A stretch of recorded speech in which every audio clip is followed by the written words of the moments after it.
Le crime du golf, partie 6, chapitre 23. Des soucis en perspective. Après des émotions aussi intenses que celles que je viens de décrire, il vient un moment où la tension retombe.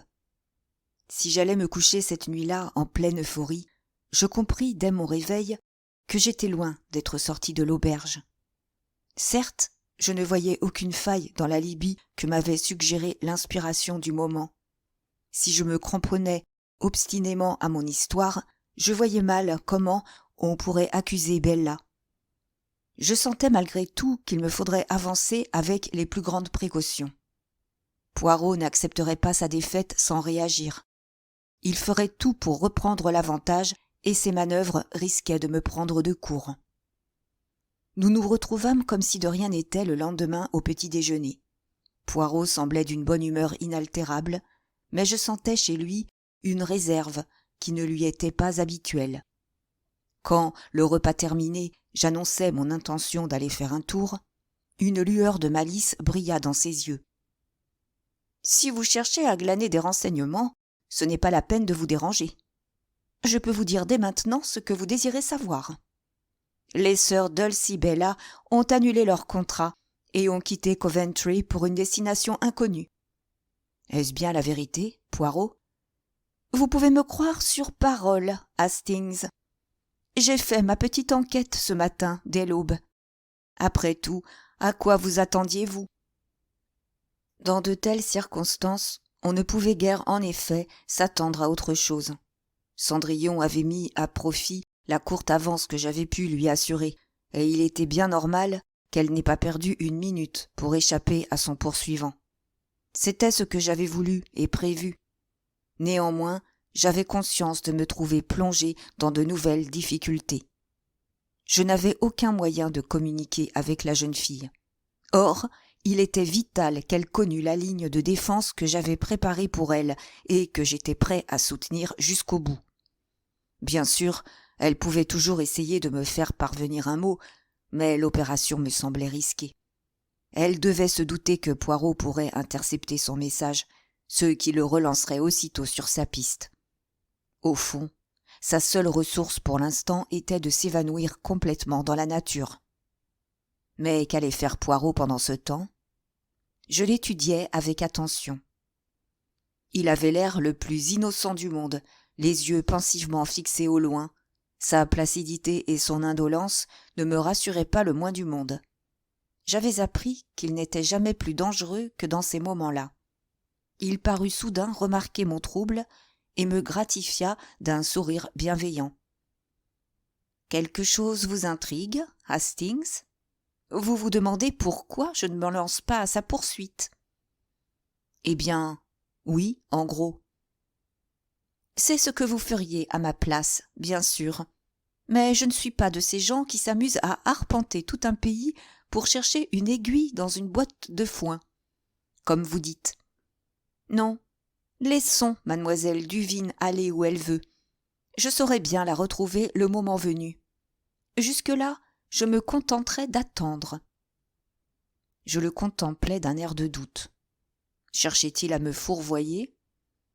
J'avais l'irritante impression que, même maintenant, il était maître de la situation. Mon sentiment de supériorité s'évanouissait peu à peu.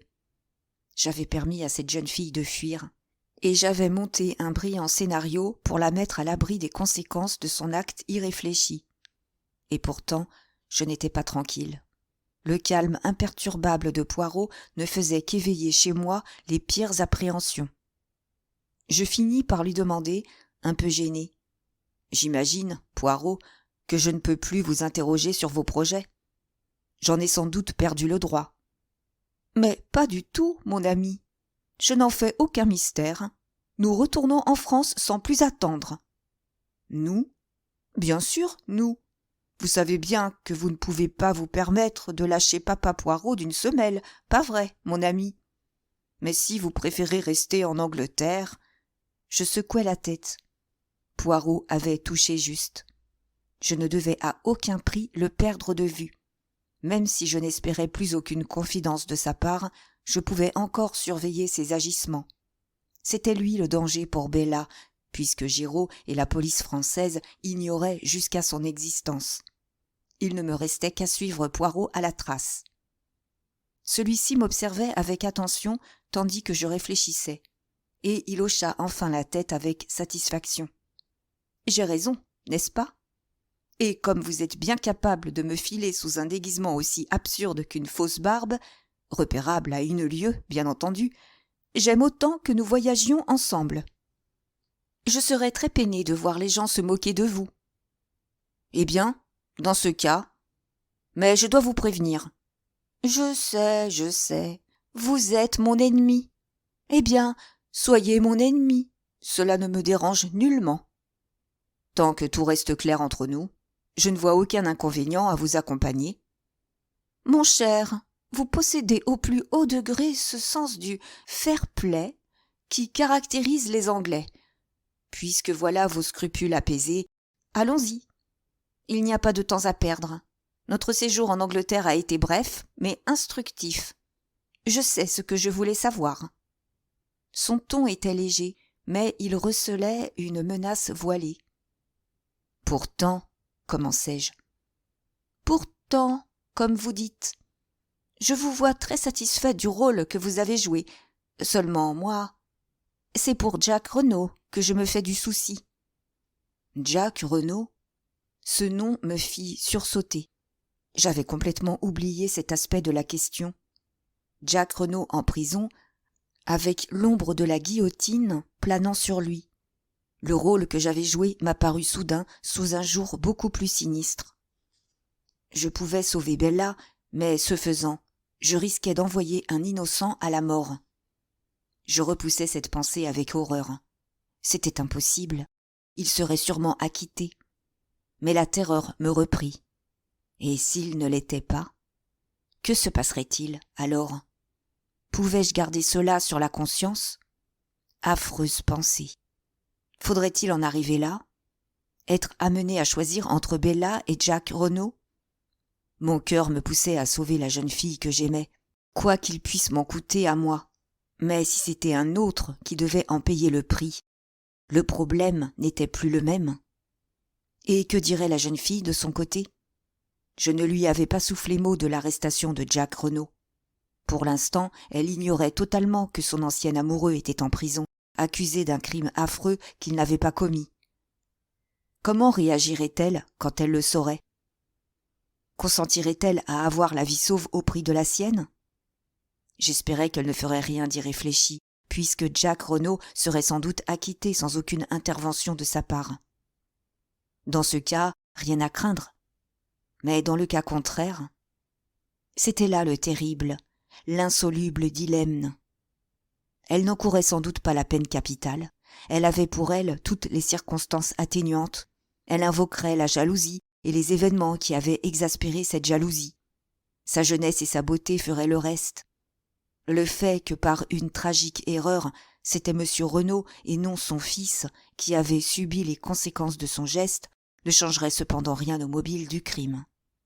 Quelle que soit l'indulgence du jury, elle ne pourrait échapper à de longues années de prison. Non, il fallait à tout prix protéger Bella. Et, en même temps, il fallait sauver Jack Renaud. Je voyais mal comment accomplir un tel miracle, mais je me reposais entièrement sur Poirot. Il savait. Quoi qu'il advienne, il ne laisserait pas condamner un innocent. Il inventerait une histoire quelconque. Ce ne serait pas facile, mais il y parviendrait. Bella ne serait pas soupçonnée, et Jack Renaud serait acquitté, et tout s'arrangerait. Mais j'avais beau me répéter tout cela, un étau glacé continuait de me serrer le cœur. Chapitre 24. Sauvez-le. Nous revînmes en France par le bateau du soir pour nous trouver le lendemain matin à Saint-Omer, où l'on avait transféré Jack Renaud. Poirot voulut aussitôt rendre visite à M. Hautet. Comme il ne semblait voir aucune objection à ma présence, je l'accompagnai. Après diverses formalités, nous fûmes introduits dans le bureau du magistrat, qui nous accueillit avec cordialité. « Je m'étais laissé dire que vous étiez retourné en Angleterre, monsieur Poirot. Je me réjouis de constater qu'il n'en est rien. » J'y suis allé, en effet, mais pour une simple visite éclair, une piste d'intérêt secondaire qui méritait malgré tout d'être examinée de près. Et vous êtes satisfait? Poirot haussa les épaules. Monsieur Hautet hocha la tête avec un soupir. Je crois qu'il faut nous faire une raison. Cet animal de Giraud a des manières épouvantables, mais c'est un malin, aucun doute là-dessus. Il y a peu de chances qu'il se trompe, celui-là. Vous croyez? Ce fut au tour du juge d'instruction de hausser les épaules. Eh bien, pour parler franchement, et cela reste entre nous, bien sûr, voyez-vous une autre conclusion possible? À dire vrai, il me semble qu'il reste bien des points obscurs. Lesquels, par exemple? Mais Poirot ne se laissa rien soutirer. Oh, je ne les ai pas encore bien catalogués. C'était plutôt une réflexion d'ordre général. Ce jeune homme m'est sympathique, et j'ai du mal à le croire coupable d'un crime aussi affreux. À ce propos, que dit-il pour sa défense? Le magistrat fronça les sourcils. Je n'arrive pas à le comprendre. Il semble incapable de nous en fournir une, et nous avons eu le plus grand mal à obtenir qu'il réponde à nos questions. Il se borne à tout nier en bloc, et se réfugie ensuite dans un silence obstiné. Je procéderai demain à un nouvel interrogatoire. Peut-être souhaitez-vous y assister? Nous acceptâmes cette invitation avec empressement. Une bien pénible affaire, reprit le juge d'instruction avec un petit soupir. J'ai la plus profonde sympathie pour madame Renaud. Comment va-t-elle? Elle n'a pas encore repris connaissance.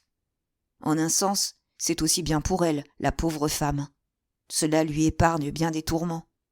Le docteur affirme qu'elle n'est pas en danger, mais qu'il lui faudra beaucoup de calme et de silence quand elle aura repris ses esprits. Plus encore que sa chute, c'est le choc qu'elle a éprouvé qui l'a mise dans cet état. Ce serait terrible si son cerveau en gardait des traces. Mais je n'en serais qu'à moitié surpris. Monsieur Hautet se renversa dans son fauteuil en secouant la tête, plein d'une délectation morbide devant cette sombre perspective. Il émergea de sa torpeur pour lancer soudain. « À propos, j'ai reçu une lettre pour vous, monsieur Poirot. Voyons voir, où ai-je bien pu la mettre ?» Il se mit à fourrager dans ses papiers, d'où il finit par extraire une enveloppe qu'il tendit à Poirot. « Elle m'a été adressée sous pli cacheté pour que je vous la fasse suivre, mais comme vous n'aviez pas laissé d'adresse, je n'ai pas pu vous l'envoyer. » Poirot examina l'enveloppe avec curiosité. L'écriture, longue et penchée, était visiblement celle d'une femme. Poirot la glissa dans sa poche sans l'ouvrir et se leva pour prendre congé. « À demain, donc, et merci encore de votre amabilité. Je vous en prie, je suis à votre entière disposition. » Au moment précis où nous sortions de l'immeuble, nous tombâmes nez à nez avec Giraud, l'air plus dandy et content de lui que jamais. « Ah ah, monsieur Poirot, dit-il d'un ton nonchalant, nous voilà donc revenus d'Angleterre. Comme vous pouvez le constater, nous ne sommes plus loin de la conclusion de cette affaire, j'imagine. » En effet, monsieur Giraud. L'air déconfit de Poirot semblait combler d'aise l'inspecteur parisien. De tous les criminels sans odeur ni saveur que j'ai rencontrés, ils ne cherchent même pas à se défendre. C'est tout de même extraordinaire. Si extraordinaire que cela donne à penser. Vous ne trouvez pas? Suggéra doucement Poirot. Mais Giraud ne l'écoutait même pas. Il fit tournoyer sa canne. Eh bien, bonne journée, monsieur Poirot. Je constate avec plaisir que vous admettez enfin la culpabilité de Jack Renaud. Ah, pardon. Je n'admets rien du tout. Jack Renaud est innocent. Giraud le dévisagea un instant, puis il éclata de rire en se tapotant le front de l'index. Complètement toqué, laissa-t-il tomber. Poirot se redressa et une lueur menaçante passa dans son regard.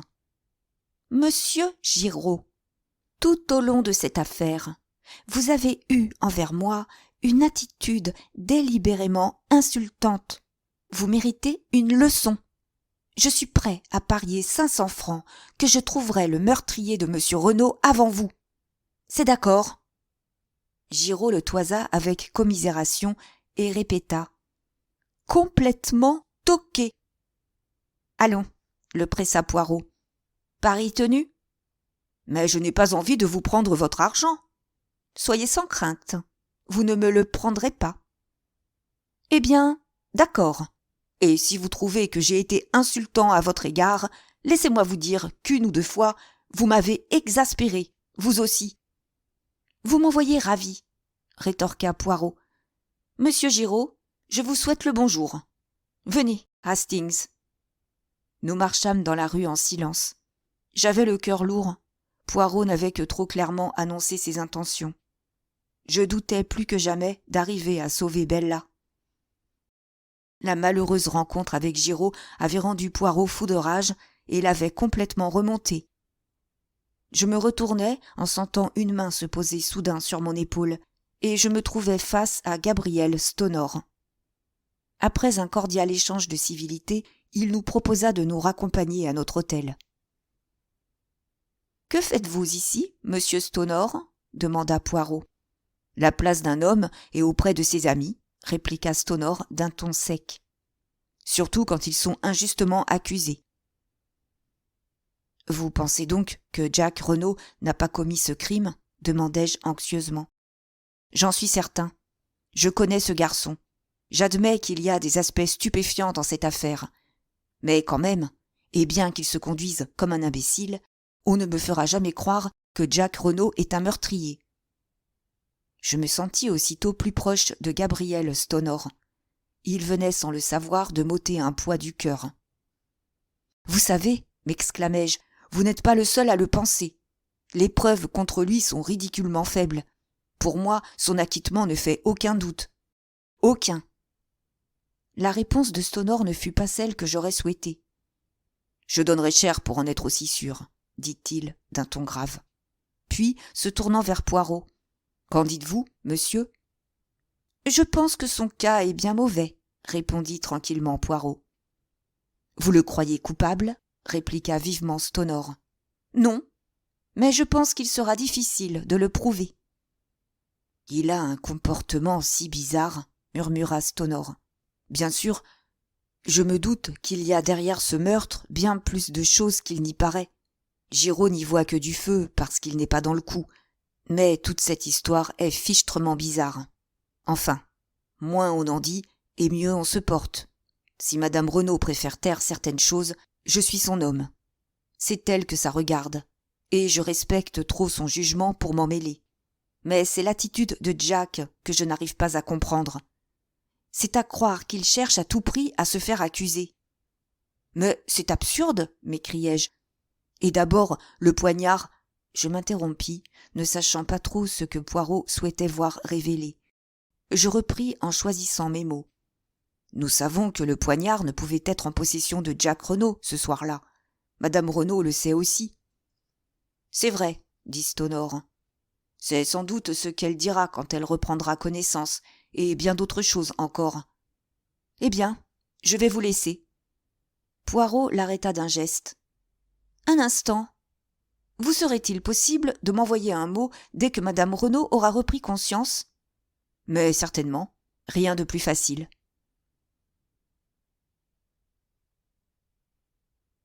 « Poirot, cette histoire de poignard est un bon point pour nous, » dis-je d'un ton pressant en montant l'escalier. Mais j'ai préféré ne pas trop en dire devant Stonor. « Et vous avez bien fait. Autant garder ça pour nous le plus longtemps possible. Mais ce que vous avez dit à propos de ce poignard ne suffira pas à sauver Jack Renaud. Vous avez vu que je me suis absenté une petite heure ce matin avant de quitter Londres. Et alors ?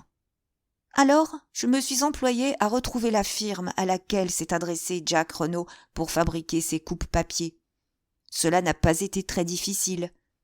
Eh bien, Hastings, ils ont fabriqué à sa demande non pas 2, mais 3 coupes-papier. De sorte qu'après en avoir donné un à sa mère et un autre à Bella Duvine, il lui en restait un 3e qu'il destinait sans doute à son propre usage. Non, Hastings, je crains que la question des poignards ne nous soit d'aucun secours pour le sauver de la guillotine. Mais on n'en arrivera pas là. Poirot secoua la tête d'un air de doute. Vous le sauverez, affirmai-je avec énergie. Poirot me lança un coup d'œil peu amène. N'est-ce pas vous qui m'avez rendu la tâche impossible, mon ami? Vous trouverez bien un moyen, marmottai-je. Ah, sapristi! Mais ce sont des miracles que vous me demandez. Non, plus un mot là-dessus. Voyons plutôt ce que dit cette lettre.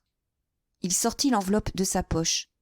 Je vis son visage se contracter tandis qu'il lisait, puis il me tendit une mince feuille de papier pelure.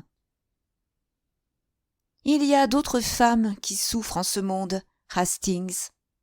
À voir l'écriture heurtée, il était clair, déjà, qu'on avait rédigé ce mot à la hâte et dans un état de grande agitation. Cher monsieur Poirot, si vous recevez ceci, je vous supplie de me venir en aide. Je n'ai personne vers qui me tourner, et il faut sauver Jack à tout prix. J'implore votre secours à genoux. Marthe d'Aubreuil. Je lui rendis la lettre, ému.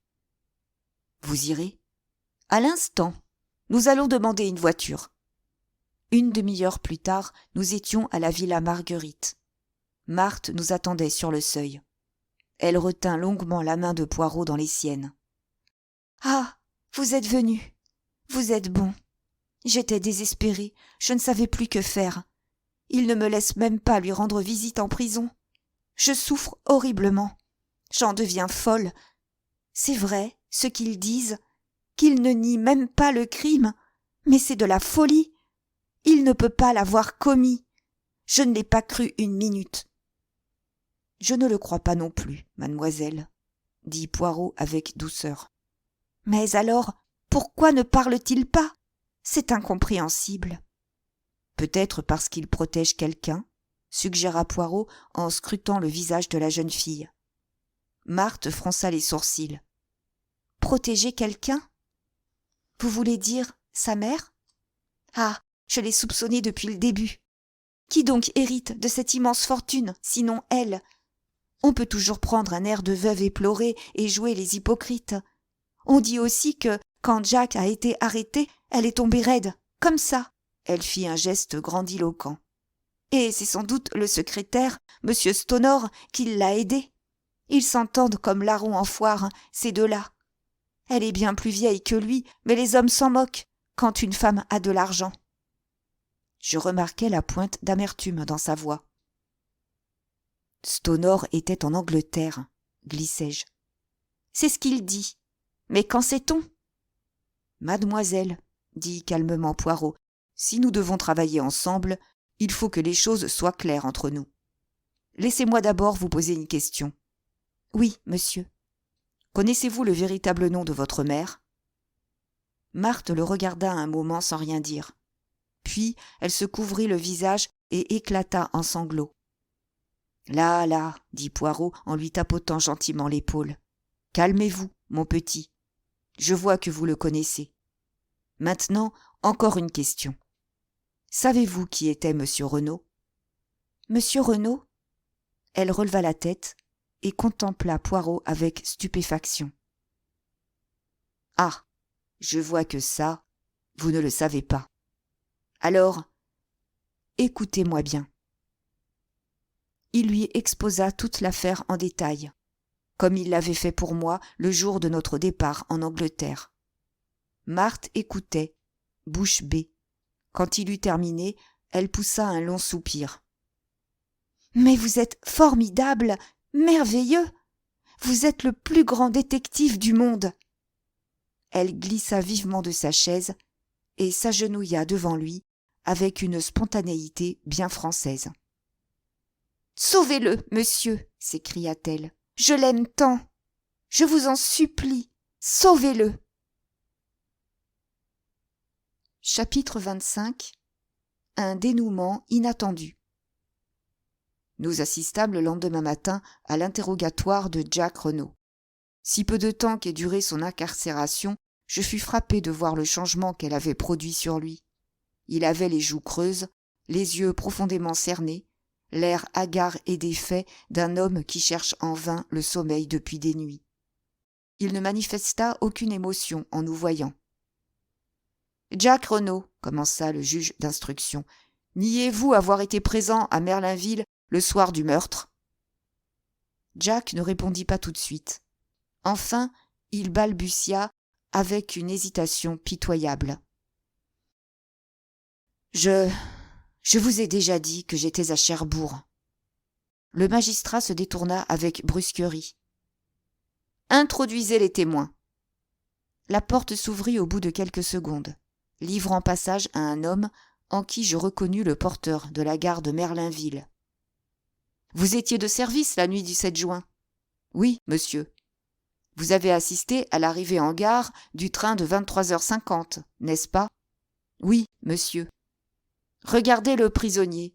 Faisait-il partie des voyageurs qui sont descendus de ce train ? » ?»« Oui, monsieur. » « Êtes-vous certain de ce que vous avancez ? » ?»« Certain, monsieur. Je connais bien monsieur Jack Renaud. »« Et vous êtes sûr de ne pas vous tromper de date ? » ?»« Oui, monsieur, puisque c'est précisément le lendemain matin, 8 juin, que nous avons entendu parler du meurtre. » Un autre employé des chemins de fer vint confirmer le témoignage du premier.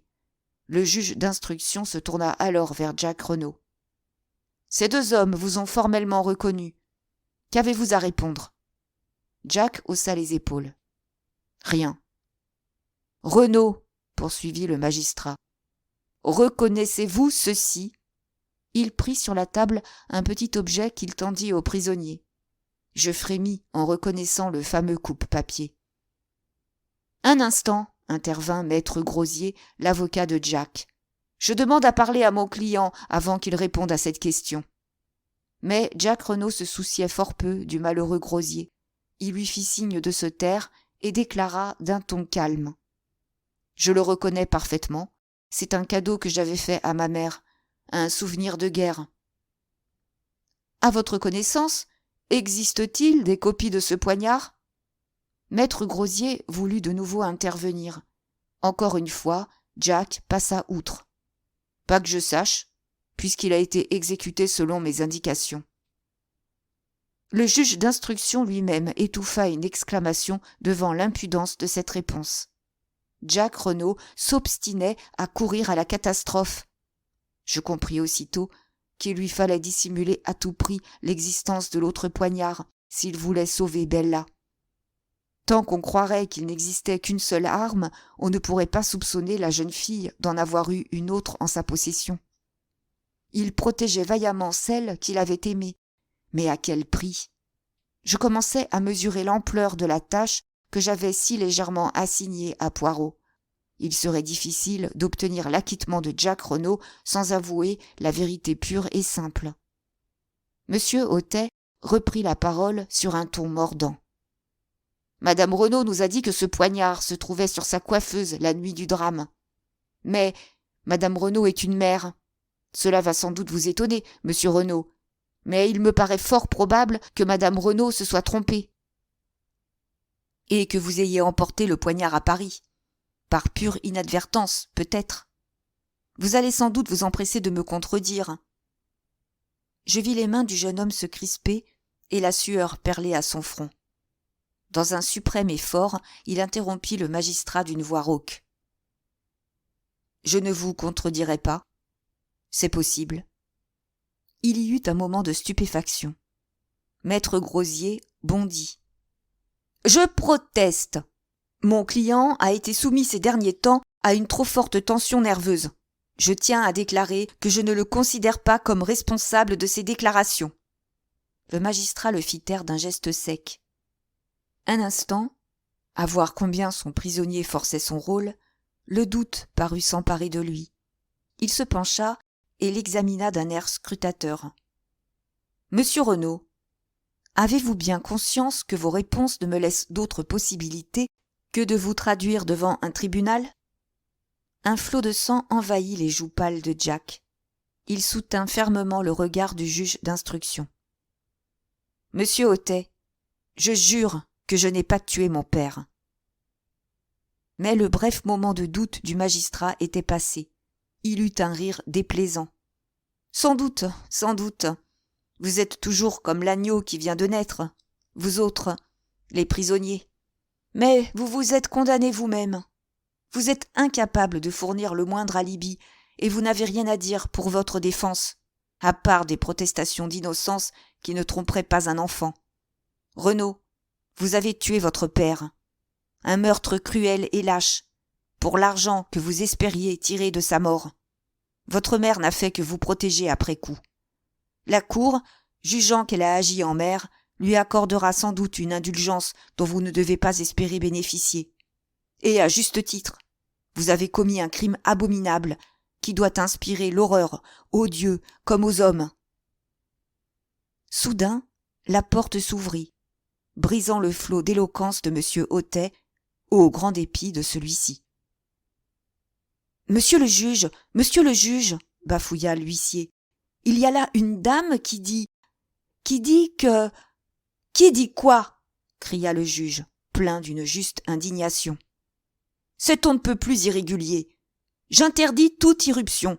Je l'interdis formellement. » Mais une délicate silhouette apparut. Toute de noir vêtue, le visage recouvert d'un long voile, elle écarta l'huissier et entra dans la pièce. Mon cœur bondit douloureusement. Elle était venue. Tous mes efforts avaient été vains. Pourtant, je ne pouvais m'empêcher d'admirer le courage qui l'avait poussée à une telle démarche. Elle leva son voile et j'étouffai un cri. Bien qu'elle lui ressemblât comme 2 gouttes d'eau, cette jeune fille n'était pas Cendrillon. En la voyant sans la perruque blonde qu'elle portait sur scène, je reconnus cette fois la jeune fille de la photographie prise dans le tiroir de Jack Renaud. « Vous êtes monsieur Hautet, le juge d'instruction ?» demanda-t-elle. « Oui, mais j'interdis formellement. »« Je m'appelle Bella Duvine. Je viens me constituer prisonnière pour le meurtre de monsieur Renaud. » Chapitre 26. Je reçois une lettre. Mon ami, lorsque vous recevrez ceci, tout sera déjà découvert. Rien de ce que j'ai dit n'a pu ébranler Bella. Elle est allée se livrer à la justice. Pour ma part, j'abandonne la lutte. Vous devez déjà savoir que je vous ai trompé et que j'ai payé de mensonges la confiance que vous aviez placée en moi. Vous jugerez sans doute que je suis sans excuse, mais avant de sortir pour jamais de votre vie, je voudrais m'efforcer de vous expliquer comment tout cela a pu arriver. La vie me sera plus légère si je peux croire que vous m'avez pardonné. Ce n'est pas pour moi que j'ai menti, c'est la seule chose que j'ai à dire pour ma défense. Je voudrais partir de ce jour où nous nous sommes rencontrés dans le train de Paris. Je me faisais beaucoup de soucis pour Bella. Elle était si follement éprise de Jack Renaud qu'elle aurait embrassé le sol où il marchait. Et quand elle a senti qu'il changeait, quand ses lettres ont commencé à s'espacer, elle s'est mise dans tous ses états. Elle s'est alors fourrée dans la tête qu'il y avait une autre femme dans sa vie. Et la suite a montré qu'elle avait vu juste. Là-dessus, elle a décidé d'aller à Merlinville pour essayer de voir Jack. Sachant combien j'étais opposée à ce projet, elle a tout fait pour me semer. Quand j'ai découvert qu'elle n'avait pas pris le train de Paris, j'ai décidé de ne pas retourner en Angleterre sans elle. J'avais l'affreux pressentiment qu'il allait se passer quelque chose de terrible si je n'arrivais pas à temps pour l'empêcher d'agir. J'ai attendu le train suivant. Elle s'y trouvait, bien déterminée à courir aussitôt à Merlinville. J'ai tâché de l'en dissuader par tous les moyens, mais rien n'y a fait. J'ai décidé alors de m'en laver les mains. J'avais vraiment tout essayé. Il se faisait tard, j'ai trouvé un hôtel, et Bella est partie pour Merlinville.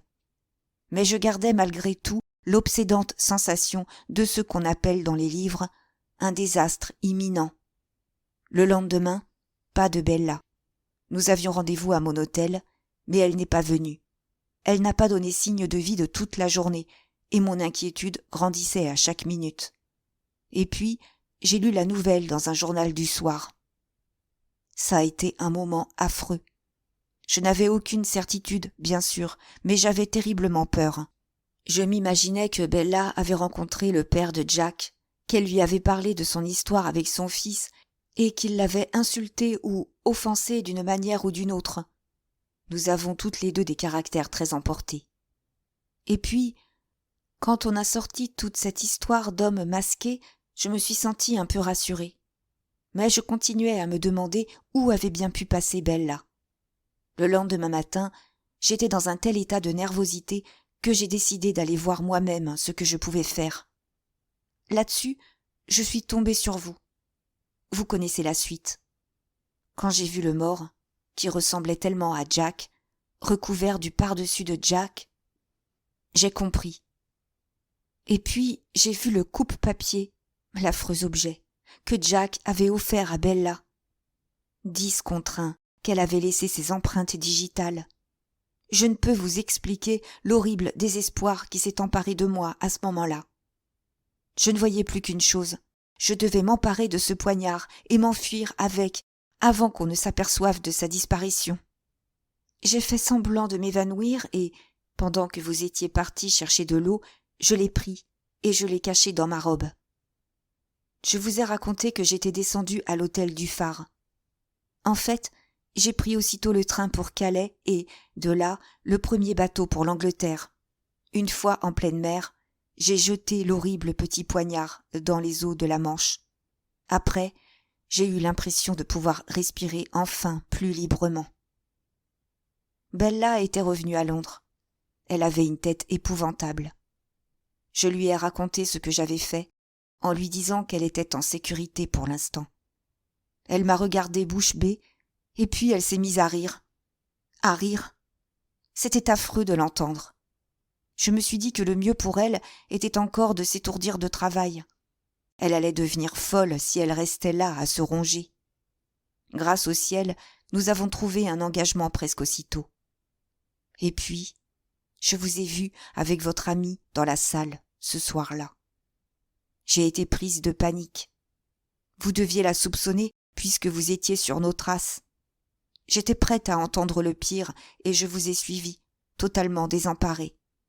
Et là, avant que j'aie eu le temps d'ouvrir la bouche, j'ai compris que c'était moi que vous soupçonniez, non pas Bella. Ou du moins, vous me preniez pour Bella, puisque c'était moi qui avais volé le poignard.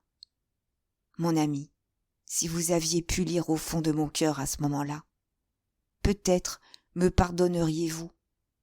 J'avais peur, j'étais désespérée, je ne savais quel parti prendre. Je ne voyais qu'une chose, c'est que vous étiez prêt à tout pour me sauver, et je n'étais pas sûre que vous auriez été prêt à la sauver, elle. Sans doute pas. Ce n'était pas pareil. Je ne pouvais pas courir ce risque. Bella est ma jumelle, je dois tout faire pour la protéger. C'est pourquoi j'ai continué à mentir. J'avais honte. J'ai honte aujourd'hui encore. C'est tout. Vous devez vous dire que c'est bien assez. J'aurais dû vous faire confiance. Si je l'avais fait. Dès que la nouvelle de l'arrestation de Jack Renault est parue dans les journaux, ça a été fini. Bella n'a même pas voulu attendre de voir comment les choses allaient tourner. Je suis extrêmement fatiguée. Je ne peux pas en écrire plus. Elle avait d'abord signé Cendrillon, puis elle avait barré ce nom et écrit à la place Dulcie Duvine. C'était une lettre confuse, mal écrite, presque un brouillon, mais je l'ai conservée jusqu'à ce jour. Poirot était près de moi. Je laissais les feuillets glisser à terre et je levais les yeux. Vous saviez dès le début que c'était l'autre ? Oui, mon ami. Pourquoi ne pas me l'avoir dit ? Avant toute chose, j'avais peine à imaginer que vous ayez pu commettre une telle erreur. Vous aviez vu la photographie. Les deux sœurs se ressemblent beaucoup, mais pas au point qu'on ne puisse les distinguer l'une de l'autre. Mais les cheveux blonds, une perruque, un accessoire de scène qui servait à former un contraste piquant pour leur numéro. Avez-vous déjà vu des jumelles qui soient l'une brune et l'autre blonde ? Pourquoi ne m'avez-vous rien dit à l'hôtel ce soir-là à Coventry ? Vous avez été plutôt brusque dans vos méthodes, mon ami, répondit sèchement Poirot, de sorte que vous ne m'en avez pas laissé l'occasion. Mais après ? Ah, après. Eh bien, pour commencer, j'étais blessé de votre manque de confiance. Et puis, je voulais savoir si vos sentiments supporteraient l'épreuve du temps. En bref, si c'était de l'amour ou une simple toquade. Rassurez-vous, je ne vous aurais pas laissé mijoter bien longtemps. Je hochai la tête. Il y avait trop d'affection dans sa voix pour que je puisse lui garder rancune. D'un geste impulsif, je ramassai les feuillets et les tendis à Poirot. « Lisez, j'insiste. » Il lut la lettre en silence, puis leva les yeux sur moi. « Qu'est-ce qui vous inquiète, Hastings ?» Poirot avait changé de ton. Il avait perdu son air moqueur, ce qui m'aida beaucoup à lui avouer ce que j'avais sur le cœur. « Elle ne dit pas. Elle ne dit nulle part si elle m'aime ou non. »« Je crois que vous vous trompez, Hastings. »« Où cela ?» m'écriai-je en me penchant avidement. Poirot eut un sourire. « Elle vous le dit à chaque ligne de sa lettre, mon bon ami. Mais comment vais-je la retrouver ? Elle n'a pas mis d'adresse. Il y a un timbre français, c'est tout. Ne vous énervez donc pas comme ça. Laissez faire papa Poirot. Je vous la retrouverai dès que j'aurai une minute à moi. » Chapitre 27. Le récit de Jack Renaud. « Toutes mes félicitations, monsieur Jack, » dit Poirot en serrant chaleureusement la main du jeune homme. Jack Renaud était venu nous trouver aussitôt après sa libération, avant d'aller rejoindre sa mère et Marthe à Merlinville. Stonor l'accompagnait. Son air de bonne santé contrastait grandement avec le visage épuisé du jeune homme, qui semblait au bord de la dépression nerveuse. Il adressa à Poirot un sourire triste, et dit d'une voix sourde : « Quand je pense que j'ai subi tout cela pour la protéger, et que ce n'a servi à rien. » « Vous ne vous attendiez quand même pas à ce que cette fille vous laisse payer ses fautes de votre vie, » répliqua Stonor d'un ton sec. « C'était le moins qu'elle pouvait faire quand elle vous a vu marcher tout droit à la guillotine. »« Ma foi, vous y mettiez du vôtre, vous aussi, » ajouta Poirot avec un petit clin d'œil. « Au train où vous alliez, maître Grosier était bon pour s'étouffer de rage et vous auriez eu sa mort sur la conscience. » « C'était sans doute un bon bougre plein de bonnes intentions, » dit Jack, « mais il m'a donné des sueurs froides. Vous comprenez, je ne pouvais guère me confier à lui. Mais à présent, que va-t-il arriver à Bella ? » « À votre place, » dit Poirot, « je ne me ferai pas trop de soucis pour elle. Les tribunaux français ont beaucoup d'indulgence pour la jeunesse, la beauté et les crimes passionnels. Un avocat intelligent en fera un cas exemplaire de circonstances atténuantes. Cela risque d'être assez déplaisant pour vous. Je m'en fiche. Voyez-vous, monsieur Poirot, je me sens en partie responsable de la mort de mon père.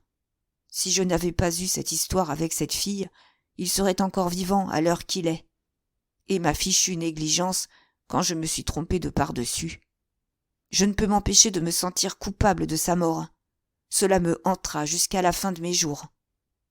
Mais non, dis-je d'un ton apaisant. Bien sûr, c'est affreux pour moi de penser que Bella a tué mon père, poursuivit Jack. Mais je l'ai traitée d'une façon honteuse. Quand j'ai rencontré Marthe et que j'ai compris mon erreur, j'aurais dû lui écrire aussitôt pour tout lui avouer. Mais j'ai eu peur qu'elle me fasse une scène, que tout cela revienne aux oreilles de Marthe et que Marthe croie que cette histoire était sérieuse. J'ai laissé courir, en espérant qu'elle se lasserait. Je me suis tout simplement défilé, sans comprendre que la pauvre petite était au désespoir. Si elle m'avait vraiment poignardé, comme elle a cru le faire, je n'aurais eu que ce que je méritais, sans compter qu'il lui a fallu un sacré courage pour venir se constituer prisonnière.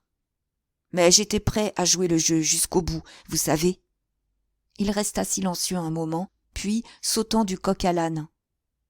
Ce qui m'échappe, quand même, c'est ce que pouvait bien fabriquer mon paternel dehors à une heure pareille, en sous-vêtements et avec mon pardessus sur le dos. Je suppose qu'il venait tout juste d'échapper aux 2 malfrats et que ma mère s'est trompée en disant qu'ils sont arrivés à 2 heures du matin. À moins que... Ce n'était pas un coup monté, au moins. Je veux dire que ma mère ne croyait pas... Elle n'a pas pu croire que c'était moi. Poirot le rassura aussitôt. Non, non, monsieur Jack, n'ayez aucune crainte là-dessus. Quant au reste, je vous l'expliquerai en détail le moment venu. C'est une histoire assez curieuse. Mais allez-vous nous raconter ce qui s'est passé exactement au cours de cette terrible nuit ? Il y a fort peu à raconter. Comme je vous l'ai dit, je suis revenu de Cherbourg afin de voir Marthe avant de m'embarquer pour l'autre bout du monde. Le train avait du retard, de sorte que j'ai décidé de prendre le raccourci à travers le terrain de golf qui menait directement à la Villa Marguerite. J'étais presque arrivé quand soudain... Il s'interrompit, la gorge serrée. J'ai entendu un cri affreux. Pas un cri très fort, plutôt un son étouffé, étranglé, mais qui m'a fait peur. J'en suis resté cloué sur place quelques instants. La lune était pleine, et, en contournant un buisson, j'ai vu la tombe, et une forme gisant face contre terre, avec un poignard fiché dans le dos. C'est alors qu'en relevant les yeux, je l'ai vue. Elle. Elle me regardait comme si elle avait vu un spectre.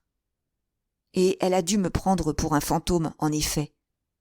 Le visage dénué d'expression, pétrifié d'horreur. Et puis, elle a poussé un cri, et elle s'est enfuie en courant. Il fit une pause, s'efforçant de maîtriser son émotion. Et ensuite, demanda doucement Poirot. Honnêtement, je ne sais plus. Je suis resté planté là quelques minutes, hébété. Et puis j'ai compris qu'il valait mieux ficher le camp au plus vite. Je n'ai pas pensé un instant qu'on pouvait me soupçonner, mais j'ai eu peur qu'on vienne me demander plus tard de témoigner contre elle. J'ai marché jusqu'à Saint-Beauvais, comme je vous l'ai dit, et j'ai loué une voiture pour retourner à Cherbourg. On frappa à la porte et un chasseur entra, porteur d'un télégramme qu'il remit à Gabriel Stonor. Celui-ci l'ouvrit en hâte et sauta de sa chaise. « Madame Renaud a repris connaissance, dit-il. »« Ah !» dit Poirot en bondissant sur ses pieds. « En route pour Merlinville. » Nous ne perdîmes pas une seconde. À la demande de Jack Renaud, Stonor accepta de rester sur place pour veiller à ce qu'on fît le maximum pour Bella Duvine. Poirot, Jack et moi, nous prîmes place dans la voiture de Renaud. Nous atteignîmes Merlinville en moins de 3/4 d'heure. Comme nous approchions de la villa Marguerite, Jack lança à Poirot un coup d'œil interrogateur. « Que diriez-vous de passer devant pour annoncer à ma mère que j'ai été libéré ? » « Tandis que vous irez annoncer vous-même la nouvelle à mademoiselle Marthe, hein ?» acheva Poirot avec un petit clin d'œil. « Mais oui, allez donc. J'allais moi-même vous proposer un arrangement de ce genre. » Jack Renaud ne se le fit pas dire 2 fois. Il arrêta la voiture, en sortit comme une fusée et prit l'allée en courant. Poirot et moi poursuivîmes jusqu'à la villa Geneviève. « Poirot, dis-je, vous souvenez-vous de notre arrivée ici, quand nous avons été accueillis par la nouvelle du meurtre de M. Renaud ? Et comment ? Ça ne fait d'ailleurs pas si longtemps. Mais que d'événements depuis lors, surtout pour vous, mon ami. En effet, soupirai-je. Vous péchez toujours par sentimentalisme, Hastings. Ce n'est pas ce que je voulais dire. Il ne reste qu'à espérer que mademoiselle Bella bénéficiera de l'indulgence du jury. Et après tout, Jack Renaud ne peut pas les épouser toutes les 2. Non, je parlais d'un point de vue professionnel. Nous ne sommes pas en présence d'un crime bien ordonné, bien organisé, comme les détectives les aiment. La mise en scène préparée par Georges Conneau était parfaite, c'est vrai, mais pas le dénouement, ça non. Un homme qui se fait tuer par accident sous le coup de la colère d'une jeune fille jalouse, non mais, vraiment, où sont l'ordre et la logique dans tout cela ? Je riais encore de la bizarrerie des idées de mon ami Poirot quand Françoise ouvrit la porte. Poirot lui expliqua qu'il devait voir madame Renaud d'urgence, et la vieille femme le fit monter. Je restai au salon, où j'attendis un bon moment avant de le voir réapparaître. Il avait l'air exceptionnellement grave. « Vous voilà, Hastings. Sacré tonnerre. C'est qu'il y a du grabuge en perspective. »« Que voulez-vous dire ?» m'écriai-je. « J'osais à peine y croire, » dit pensivement Poirot, « mais les femmes sont toujours imprévisibles. » « Voici Jack, en compagnie de Marthe d'Aubreuil, dis-je, en regardant par la fenêtre. » Poirot bondit hors du salon et arrêta le jeune couple sur les marches du perron. « N'entrez pas, c'est préférable. Votre mère est profondément bouleversée. »« Je sais, dit Jack Renaud, mais je tiens à la voir tout de suite. »« Je vous dis que non. Cela vaut mieux. Mais Marthe et moi, en tout cas, laissez mademoiselle en bas. Montez si vous y tenez, mais vous devriez suivre mon conseil. » Une voix tombant du haut de l'escalier nous fit sursauter. « Je vous remercie de vos bons offices, monsieur Poirot, mais je tiens à exprimer moi-même ma volonté à mon fils. » Stupéfaits, nous regardâmes madame Renaud, la tête encore entourée de bandages, descendre les marches, appuyée au bras de Léonie. La jeune Française, en larmes, implorait sa maîtresse de retourner se coucher. « Madame va se tuer, c'est contraire aux ordres du docteur. » Visiblement, madame Renaud n'en avait cure. « Mère !» s'écria Jack en s'élançant vers elle. Mais elle le repoussa d'un geste. « Je ne suis plus ta mère. Tu n'es plus mon fils. À compter de ce jour et de cette minute, je te renie. »« Mère !» répéta le jeune homme, abasourdi. Un instant, l'angoisse qu'elle perçut dans sa voix parut la faire fléchir. Poirot esquissa un geste, mais elle retrouva aussitôt son sang-froid. « Le sang de ton père est sur toi. Tu es moralement responsable de sa mort. Tu as bafoué son autorité. Tu l'as défié à propos d'une fille, et le cruel abandon d'une autre a fini par causer sa mort. Sors de ma maison sur l'heure. Je veillerai dès demain à prendre toutes les mesures nécessaires pour que tu ne touches jamais un sou de sa fortune. Fais ton chemin dans le monde du mieux que tu pourras, avec l'aide de cette jeune femme, la fille de la plus cruelle ennemie de ton père. » Et là-dessus, d'une démarche lente et douloureuse, elle entreprit de remonter l'escalier. Nous étions confondus. Aucun de nous ne s'était attendu à une telle sortie. Jack Renaud, épuisé par ses précédentes épreuves, chancela et manqua de tomber. Poirot et moi, nous nous précipitâmes vers lui. « Il n'en peut plus, » murmura Poirot à Marthe d'Aubreuil. « Où pouvons-nous l'emmener ? » ?»« Mais chez nous, à la Villa Marguerite. Nous prendrons soin de lui, ma mère et moi. Mon pauvre Jack !» Nous emmenâmes le jeune homme à la villa, où il s'affala aussitôt sur une chaise, dans un état proche de l'évanouissement. Poirot lui tâta le front et les mains. « Il a de la fièvre, la tension nerveuse a été trop forte. Ce coup l'a achevé. Mettez-le au lit. Hastings et moi, nous allons chercher un médecin. » Le médecin arriva bientôt.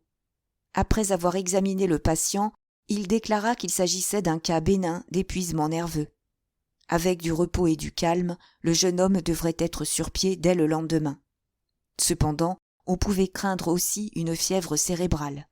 Il était préférable que quelqu'un passât la nuit à son chevet. Ayant fait tout ce qui était en notre pouvoir, nous laissâmes Jack aux soins de Marthe et de sa mère, et nous retournâmes en ville. L'heure habituelle de notre dîner étant passée depuis longtemps, nous étions aussi affamés l'un que l'autre. Nous nous rassasiâmes au premier restaurant venu d'une excellente omelette, suivie d'une non moins excellente entrecôte. « Et maintenant, prenons nos quartiers pour la nuit, » dit Poirot, après qu'un café noir eut complété le repas. « Si nous essayions notre vieille connaissance, l'hôtel des Bains. » Nous nous y rendîmes sur-le-champ. Certainement, on pouvait offrir à ces messieurs 2 belles chambres donnant sur la mer. À ma grande surprise, Poirot demanda : « Est-ce que Miss Robinson est déjà arrivée ? » ?»« Mais oui, monsieur, elle vous attend dans le petit salon. »« Ah ! Poirot !» m'écriai-je en m'efforçant de rester à sa hauteur dans le corridor. Qui diable est cette Miss Robinson ?» Poirot me fit un gracieux sourire. « C'est que, voyez-vous, Hastings, je vous ai arrangé un gentil petit mariage. »« Mais enfin !»« Bah, dit Poirot en me faisant franchir le seuil d'une tape amicale dans le dos. Croyez-vous que j'ai envie d'aller crier le nom de Duvine sur les toits de Merlinville ?» C'était bien Cendrillon. Comme elle se levait pour nous accueillir, je retins longuement sa main dans les miennes, et mes yeux dirent le reste. Poirot s'éclaircit la gorge. « Mes enfants, dit-il, ce n'est pas l'heure de faire du sentiment. Nous avons du pain sur la planche. Mademoiselle, avez-vous fait ce que je vous avais demandé ?» Pour toute réponse, Cendrillon sortit de son sac un objet enveloppé dans du papier de soie qu'elle tendit à Poirot. Je sursautai quand il eut fini de le déballer. C'était le fameux coupe-papier qu'elle prétendait avoir jeté dans les eaux de la Manche. C'est étrange, cette manie qu'ont les femmes de ne pas vouloir se séparer des objets ou des documents, même les plus compromettants. « Très bien, mon enfant, dit Poirot, je suis content de vous. Allez vous reposer, maintenant. Hastings et moi, nous avons du travail cette nuit. Nous vous retrouverons demain matin. »« Où allez-vous » demanda la jeune fille en ouvrant de grands yeux. « Vous le saurez demain. Où que vous alliez, je viens avec vous. Mais enfin, mademoiselle, je vous dis que je viens avec vous. » Poirot comprit que toute discussion était inutile. Il baissa les bras.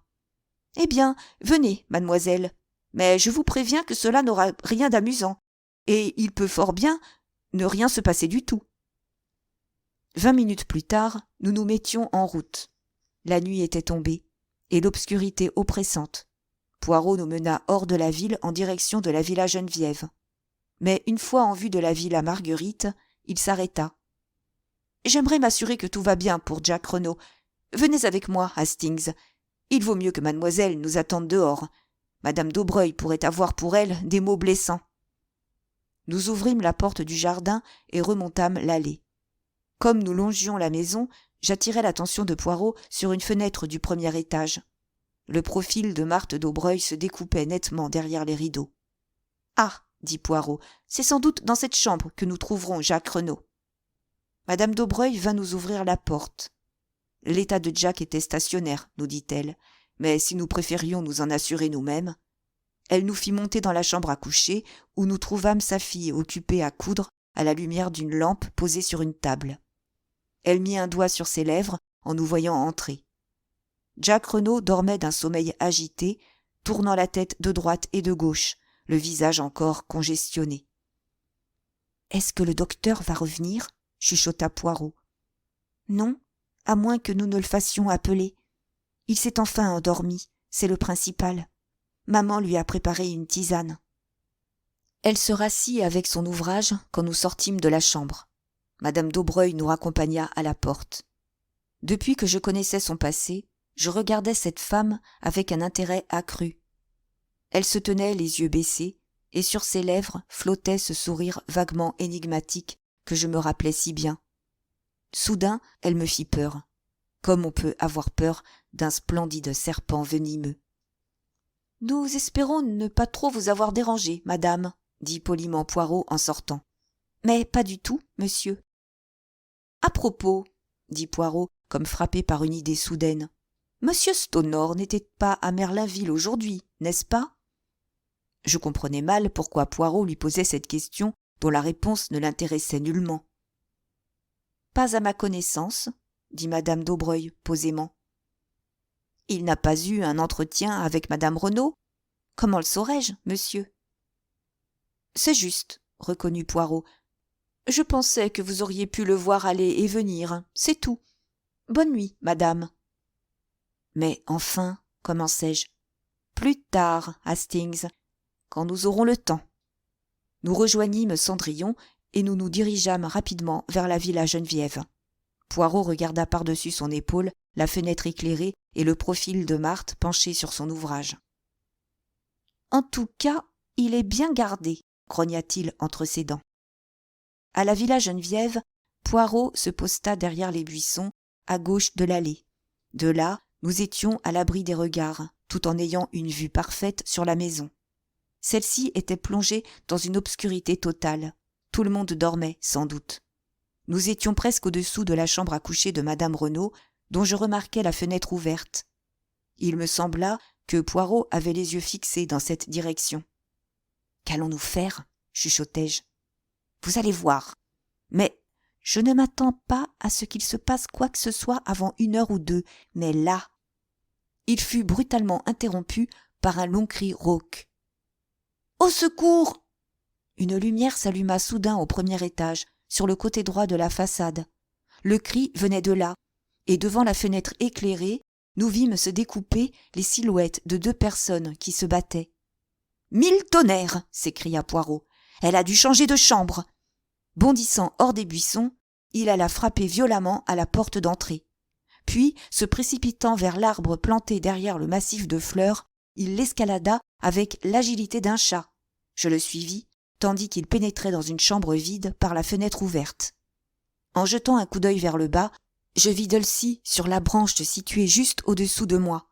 « Prenez garde, je vous en prie !» m'exclamai-je. « Occupez-vous de votre grand-mère !» répliqua la jeune fille. « Pour moi, c'est un jeu d'enfant. » Poirot, ayant traversé en courant la chambre vide, frappait maintenant à coups redoublés contre la porte.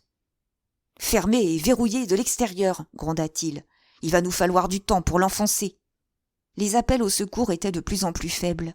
Je vis du désespoir dans les yeux de Poirot comme nous attaquions ensemble la porte à coups d'épaule. De la fenêtre, nous parvint la voix calme et résolue de Cendrillon. « Vous n'arriverez pas à temps. Je crois que je suis la seule à pouvoir tenter quelque chose. » Avant que j'aie pu faire un geste pour l'en empêcher, elle s'élança et se jeta dans le vide. Je courus à la fenêtre. À ma grande terreur, je la vis suspendue par les mains au bord du toit, en train de se propulser vers la fenêtre allumée. « Grand Dieu, mais elle va se tuer !» m'écriai-je. « Vous semblez oublier que c'est une acrobate professionnelle, Hastings. C'est la providence du bon Dieu qui a voulu qu'elle vienne avec nous ce soir.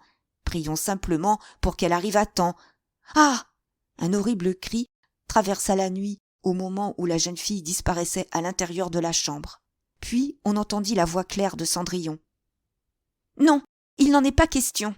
Je vous tiens, et je vous préviens que j'ai une poigne d'acier. » Au même moment, la porte de notre prison fut ouverte avec précaution par Françoise. Poirot l'écarta brutalement de son passage et se rua dans le couloir jusqu'à la porte du fond, devant laquelle les domestiques étaient réunis. « C'est verrouillé de l'intérieur, monsieur. » On entendit un bruit de chute. Au bout de quelques secondes, la clé tourna dans la serrure et la porte s'ouvrit doucement. Cendrillon, le visage très pâle, nous fit signe de passer. « Elle est sauvée ?» demanda Poirot. « Oui, mais de justesse. Elle n'en pouvait plus. » Madame Renaud, à demi couchée sur son lit, respirait avec difficulté. « Elle a failli m'étrangler, » dit-elle dans un souffle. La jeune fille se pencha pour ramasser un objet qu'elle tendit à Poirot. C'était une fine échelle de corde en soie. « Tout était prévu, » dit Poirot, « y compris la fuite par la fenêtre, pendant que nous frappions désespérément à la porte. Où est l'autre ?» Cendrillon s'écarta. Une silhouette recouverte d'un tissu sombre gisait sur le sol, le visage caché. « Morte ?» Cendrillon hocha la tête. « Je crois. Sa tête a dû heurter le marbre de la cheminée. »« Mais qui est-ce » m'écriai-je. « La meurtrière de Renaud, Hastings. Et à quelques secondes près, celle de madame Renaud. » Stupéfait, abasourdi, je m'agenouillai, et en écartant le tissu, je découvris le beau visage sans vie de Marthe Daubreuil. Chapitre 28. La fin du voyage. Je ne garde qu'un souvenir confus des événements qui suivirent cette nuit-là. Poirot restait sourd à toutes mes questions, trop occupé à accabler Françoise de reproches pour ne pas lui avoir dit que madame Renaud avait changé de chambre à coucher. Je le tirai par le bras, bien décidé à me faire entendre. « Mais vous auriez dû le savoir, protestai-je. Vous lui avez rendu visite cet après-midi même. » Poirot consentit à m'accorder une seconde d'attention. « Non, on l'avait transportée dans son boudoir en fauteuil roulant. Mais enfin, monsieur, s'écria Françoise, madame a changé de chambre aussitôt après le drame. Tous ces souvenirs, vous comprenez, ça lui était trop pénible. Et pourquoi ne m'a-t-on rien dit? Vociféra Poirot en tapant du poing sur la table, tandis que sa colère montait à toute allure. Je vous pose la question. Pourquoi donc ne m'a-t-on rien dit? Vous n'êtes qu'une pauvre vieille idiote. Et Léonie et Denise ne valent pas plus cher. Ah, vous faites une belle brochette d'imbéciles. Toutes autant que vous êtes. Votre bêtise a bien failli causer la mort de votre maîtresse. Sans cette courageuse enfant... S'interrompant soudain, il bondit dans la chambre où Cendrillon administrait à madame Renaud les premiers soins, et l'embrassa avec une ardeur toute latine, ce qui ne manqua pas de me contrarier un peu. Je fus réveillé de mon état somnambulique par la voix de Poirot qui m'ordonnait sèchement de trouver sur l'heure un médecin pour madame Renaud. Après quoi, j'étais prié d'avertir la police. Enfin, il m'acheva en ajoutant « Vous n'avez même pas besoin de revenir ici. Je vais être trop occupé pour vous parler. Quant à mademoiselle, je l'engage comme garde-malade. » Je me retirai, drapé dans ma dignité. Après avoir accompli mes diverses missions, je retournai à l'hôtel. Je ne comprenais à peu près rien à ce qui venait de se passer. Les événements de la nuit m'apparaissaient sous une lumière irréelle et fantastique. Personne ne voulait répondre à mes questions. Personne d'ailleurs ne semblait les entendre. Épuisé et furieux, je me jetai sur mon lit où je ne tardais pas à sombrer dans un sommeil de brute. Quand j'ouvris les yeux, le soleil entrait à flots par la fenêtre ouverte, et Poirot, impeccable et souriant, était assis à mon chevet. « Enfin, vous émergez. C'est que vous avez un sommeil de plomb, Hastings. Savez-vous qu'il est bientôt 11 heures ?» Je poussai un grognement et portai la main à mon front. « J'ai dû rêver, dis-je. Vous n'allez pas le croire, mais j'ai rêvé que nous avions trouvé le cadavre de Marthe d'Aubreuil dans la chambre de madame Renaud. Et vous prétendiez qu'elle était la meurtrière de monsieur Renaud. Mais vous n'avez pas rêvé, mon ami, c'est la pure vérité. Ce n'est pas Bella Duvine qui a tué monsieur Renaud? Oh non, Hastings, ce n'est pas elle. Si elle l'a prétendu, c'était uniquement pour sauver de la guillotine l'homme qu'elle aimait. Quoi? Rappelez-vous le récit de Jack Renaud. Ils sont arrivés sur le lieu du drame au même moment, et chacun a pris l'autre pour le meurtrier. La jeune fille le fixe d'un air épouvanté, puis elle pousse un cri et prend la fuite. Mais quand elle entend dire qu'il vient d'être accusé de ce crime, c'est plus qu'elle ne peut en supporter. Elle vient alors s'accuser pour le sauver d'une mort certaine. Poirot joignit le bout des doigts en un geste qui lui était familier. « Cette affaire ne me satisfaisait pas, déclara-t-il. J'ai toujours eu l'impression que nous étions devant un meurtre prémédité et commis de sang-froid par un criminel, assez intelligent pour utiliser à ses propres fins les plans de M. Renaud lui-même et brouiller ainsi les pistes. Le grand criminel, comme je n'ai cessé de vous le répéter depuis le début, choisit toujours la simplicité. » J'acquiesçai. Seulement, pour que cette théorie tienne, il fallait que le meurtrier ait été au courant des projets de M. Renaud. Cela nous mène à madame Renaud, mais la théorie de sa culpabilité ne résiste pas à l'examen. Qui d'autre pouvait connaître ses projets? Nous tenons de la bouche même de Marthe d'Aubreuil qu'elle avait surpris la dispute entre M. Renaud et le vagabond. Si elle a pu surprendre cette scène, rien ne nous dit qu'elle n'a rien entendu d'autre, surtout si les Renaud ont eu l'imprudence de discuter de leurs projets là-haut sur le banc. Rappelez-vous avec quelle facilité vous avez surpris la conversation entre Marthe et Jack au même endroit. Mais quel mobile pouvait bien avoir Marthe d'Aubreuil pour tuer M. Renaud, objectai-je. Quel mobile? Mais l'argent. Renaud était multimillionnaire, et à sa mort, c'est du moins ce que croyaient Jack et Marthe, son immense fortune devait revenir à son fils. Reprenons, si vous le voulez bien, toute l'affaire du point de vue de Marthe d'Aubreuil. Marthe d'Aubreuil surprend la conversation entre M. Renaud et sa femme.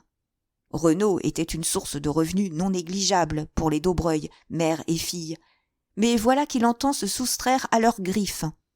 Elle songe peut-être d'abord à se mettre en travers de ses plans, mais il lui vient bientôt une idée bien plus audacieuse, une idée qui n'effraie pas un instant la digne fille de Jeanne Béroldi. Renaud constitue à présent un obstacle définitif à son mariage avec Jack. Si ce dernier passe outre, il sera déshérité et pauvre, ce qui n'est nullement du goût de Marthe. J'en viens d'ailleurs à douter qu'elle se soit jamais beaucoup souciée de Jack Renaud.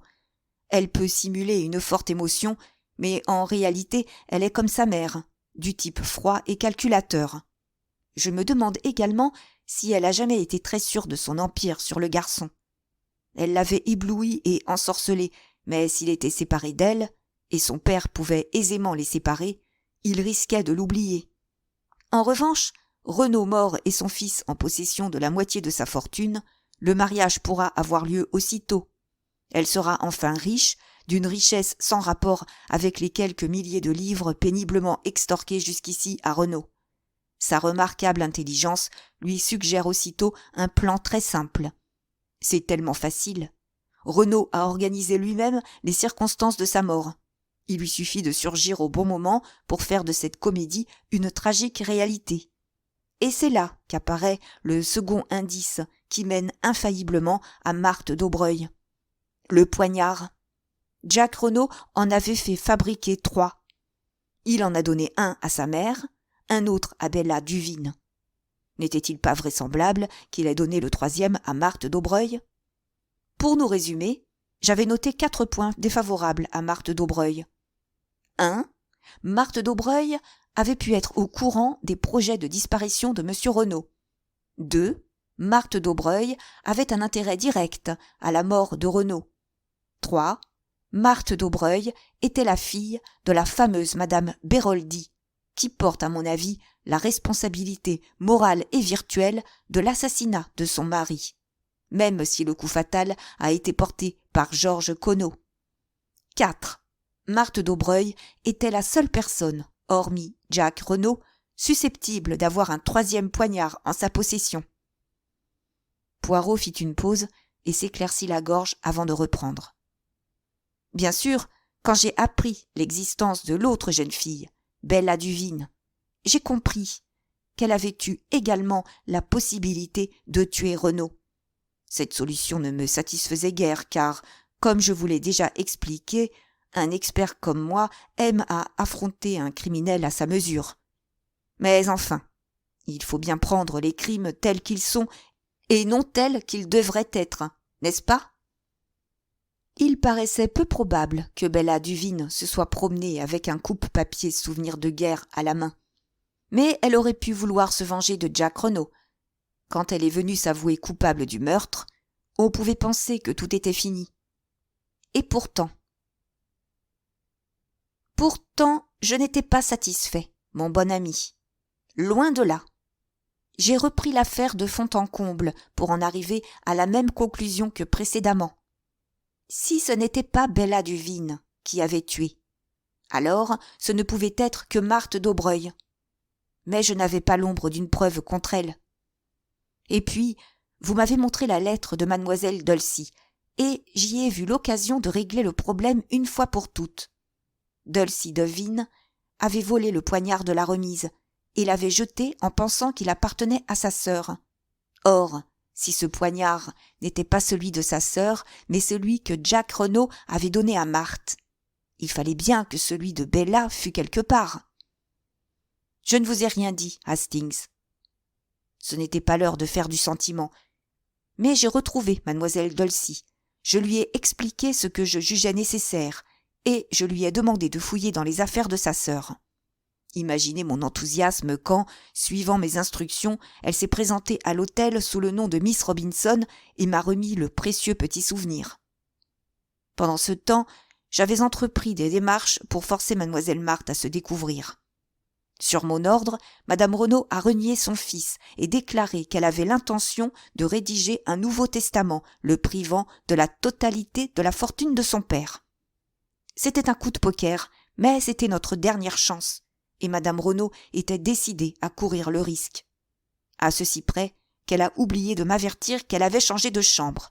persuadée sans doute que je le savais. Et tout s'est passé comme je le prévoyais. Marthe d'Aubreuil a fait une dernière tentative, la plus hardie de toutes, pour s'emparer des millions de Renault. Et elle a échoué. Ce que je ne comprends toujours pas, murmurai-je, c'est qu'elle ait pu pénétrer dans la maison sans que nous l'ayons vue. Pour moi, cela tient du miracle. Nous la laissons à la Villa Marguerite, nous allons tout droit à la Villa Geneviève, et elle trouve le moyen d'y arriver avant nous. Ah, mais c'est que nous ne l'avons pas laissée derrière nous. Elle est sortie de la Villa Marguerite par derrière, pendant que nous parlions à sa mère dans le vestibule. C'est là qu'Hercule Poirot s'est fait avoir, comme on dit. Mais l'ombre derrière les rideaux, nous l'avons aperçue de la route. Eh bien, à ce moment-là, Madame d'Aubreuil avait déjà eu le temps de prendre sa place. Madame d'Aubreuil ? Oui, l'une est plus âgée que l'autre, l'une est brune et l'autre blonde, mais quand il s'agit d'une ombre se découpant derrière des rideaux, elles ont à peu près le même profil. Et même là, je n'ai rien soupçonné, triple idiot que je suis. J'étais persuadé d'avoir tout mon temps. Je croyais qu'elle n'essaierait pas de s'introduire dans la villa avant plusieurs heures. Ah, c'est qu'elle a de la cervelle, la belle Marthe d'Aubreuil. Et son but était d'assassiner Madame Renaud ? Oui, la totalité de sa fortune serait alors revenue à son fils. Mais cela aurait pris les apparences d'un suicide, mon bon ami. Par terre, près du corps de Marthe d'Aubreuil, j'ai trouvé un tampon de coton, une petite bouteille de chloroforme et une seringue hypodermique contenant une dose mortelle de morphine. Vous saisissez ? D'abord le chloroforme, et quand la victime est endormie, la morphine. Au matin, l'odeur du chloroforme se serait dissipée, et on aurait trouvé la seringue au pied du lit, là où Madame Renaud était censée l'avoir laissée tomber. Et qu'aurait dit cet excellent monsieur Hautet, à votre avis ? Pauvre femme, la joie de voir son fils libéré, après tout le reste, c'en était trop. Quand je vous disais que cela risquait de laisser des traces dans son cerveau. Décidément, une tragique affaire, l'affaire Renaud. Néanmoins, Hastings, les choses ne se sont pas tout à fait passées comme mademoiselle Marthe l'avait prévu. D'abord, Madame Renaud était réveillée, et elle l'attendait. Il y a eu lutte, mais Madame Renaud étant encore très faible, il restait une dernière chance à Marthe d'Aubreuil. Le plan du suicide était à l'eau, mais si elle arrivait à faire taire Madame Renaud en l'étranglant, à s'enfuir par sa petite échelle de corde pendant que nous tentions de défoncer la porte, et à revenir avant nous à la Villa Marguerite, il serait difficile de prouver quoi que ce soit contre elle. Seulement, elle a été mise échec et mat, non par Hercule Poirot, mais par une petite acrobate à la poigne d'acier. Je retournai l'histoire dans ma tête pendant un moment. Quand avez-vous commencé à soupçonner Marthe d'Aubreuil, Poirot ? Quand elle nous a dit qu'elle avait surpris la dispute avec le vagabond dans le jardin ? Poirot eut un sourire. Vous rappelez-vous le premier jour de notre arrivée à Merlinville, mon bon ami, et la splendide jeune fille immobile à la porte de sa villa ? Vous m'avez demandé si j'avais remarqué cette jeune déesse, et je vous ai répondu que j'avais simplement vu une jeune fille aux yeux inquiets. C'est toujours de cette façon que j'ai pensé à Marthe d'Aubreuil, depuis le début, comme à la jeune fille aux yeux inquiets. De quoi avait-elle si peur ? Pour qui était-elle si inquiète ? Pas pour Jack Renaud, puisqu'elle ignorait à ce moment qu'il se trouvait la veille à Merlinville. À ce propos, m'écriai-je, comment se porte Jack Renaud ? Beaucoup mieux. Il est encore à la Villa Marguerite, mais Madame d'Aubreuil a disparu. La police est à sa recherche. Était-elle de mèche avec sa fille, à votre avis ? Nous ne le saurons jamais. C'est une dame qui sait fort bien garder ses secrets, et je doute fort que la police remette jamais la main sur elle. Et Jack Renaud sait-il, à propos de... Pas encore. Il va en éprouver un choc terrible. Bien sûr. Et pourtant, Hastings, je ne suis pas certain que son cœur ait jamais été pleinement engagé. Jusqu'ici, nous avons pris Bella Duvine pour une séductrice, et Marthe d'Aubreuil pour la jeune fille qu'il aimait vraiment. Mais je me demande si nous ne serions pas plus près de la vérité en inversant les rôles. Marthe d'Aubreuil était très belle. Elle s'est appliquée à fasciner Jack, et elle y est parvenue.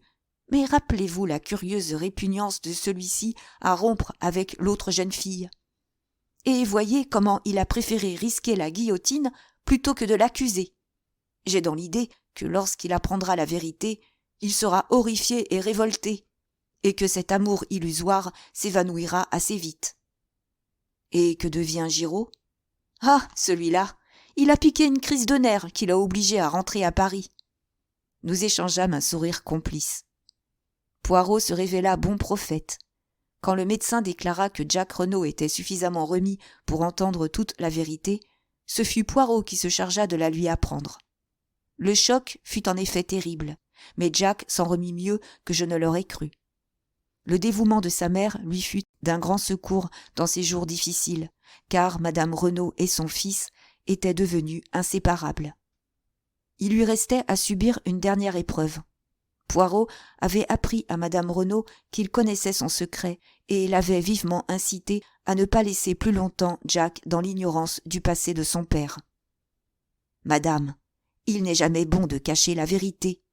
Soyez courageuse et expliquez-lui tout. » Le cœur lourd, madame Renaud finit par y consentir, et elle révéla à Jack que son père, l'homme qu'elle avait aimé, fuyait la justice depuis des années.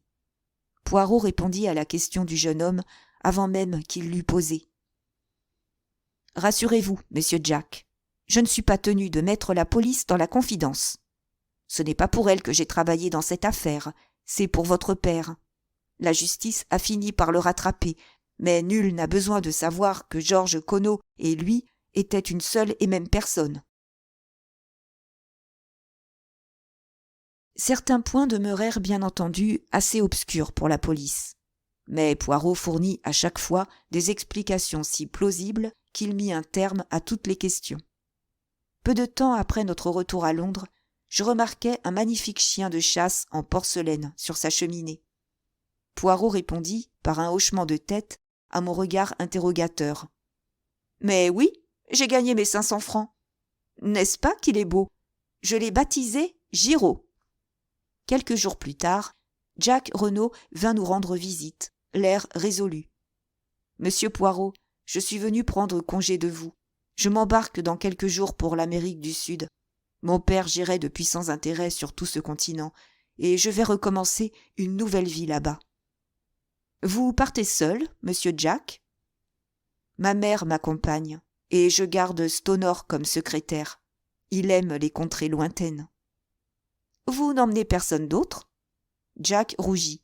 « Vous voulez parler d'une jeune fille qui vous aime si tendrement qu'elle était prête à sacrifier sa vie pour vous. »« Comment pourrais-je lui demander quoi que ce soit ? » dit le jeune homme d'une voix sourde. « Après tout ce qui s'est passé, comment pourrais-je aller la trouver et... Bon sang, quelle histoire boiteuse pourrais-je bien lui raconter ? Les femmes ont l'art de trouver de merveilleuses béquilles aux histoires de ce genre. Peut-être, mais quel imbécile j'ai été. Nous le sommes tous, à un moment ou à un autre, observa Poirot avec philosophie. Le visage de Jack s'était durci. Il y a encore autre chose. Je suis le fils de mon père. Sachant cela, qui accepterait de m'épouser ? Vous dites que vous êtes le fils de votre père. Hastings, ici présent, vous confirmera que je crois à l'hérédité. Alors, vous voyez, 1 minute. Je connais aussi une femme d'un très grand courage, capable d'un amour immense et d'une abnégation sans limite. Le jeune homme leva les yeux et son regard s'adoucit. Ma mère. Oui, vous êtes autant son fils que le fils de votre père. Allez trouver mademoiselle Bella, dites-lui la vérité, ne lui cachez rien, et vous verrez ce qu'elle vous répondra. Jack hésitait encore. Allez la trouver non plus comme un gamin, mais comme un homme conscient du poids du passé et du présent, mais qui aspire à une vie nouvelle et très belle. Demandez-lui de la partager avec vous. Peut-être ne l'avez-vous pas compris encore, mais votre amour réciproque est passé par l'épreuve du feu, et il a résisté. Chacun de vous n'était-il pas prêt à donner sa vie pour l'autre ? Et qu'est-il advenu du capitaine Hastings ? l'humble chroniqueur de cette histoire. Il est question qu'il aille rejoindre les Renault dans leur ranch au-delà des mers. Mais pour terminer ce récit, je préfère revenir à un certain matin dans le jardin de la Villa Geneviève.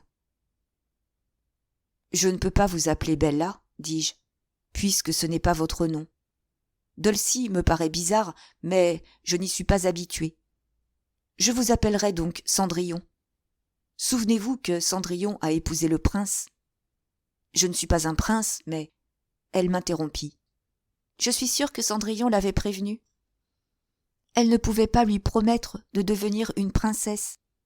Ce n'était jamais qu'une petite souillon, après tout. Maintenant, c'est au prince de l'interrompre, dis-je.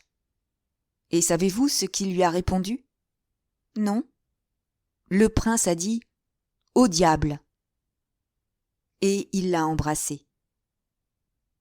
Et j'ai joint le geste à la parole.